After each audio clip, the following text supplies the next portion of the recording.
Good morning. Continuing on in the halachos of maaser-3 of tzedakah. When one starts separating out maaser, let's say when a person's newly married or gets their first job, it's important to say that you're doing it bli neder.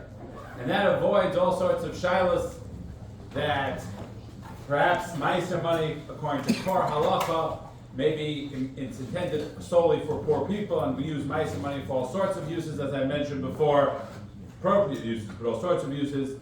And also because it is probably not a doraisa and even a darabanan, there's a big machlokas about that, but it seems that we keep it as a strong minhag. This way, if for some reason you need not to keep it in a particular year, something comes up, you don't violate a neder chas v'shalom. Second of all, the calculation of maaser should be made every half a year or every year, primarily every single year, and then you count losses against profit in that year. You can't count losses against profits in a year or 2 years or 10 years, but in a 1 year period you're allowed to do that.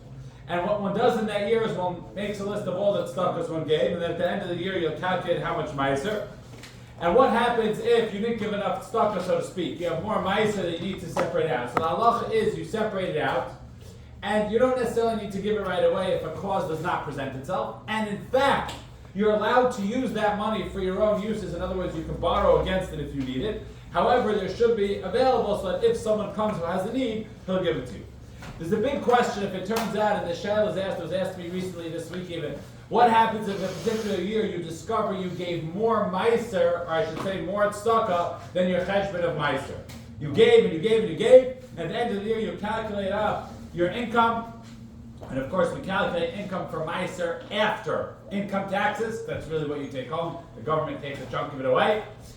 And it turns out you gave more maaser than you needed to. Write it off next year. So that's a machlokas. Some people say you could write it off next year, and some people say you should be machmir not to do that. And that's why what I said at the beginning is of crucial importance. That when you start giving maaser, you give it al tanai, you're not taking on as a neder. So therefore you could write it off for the next year if you have to.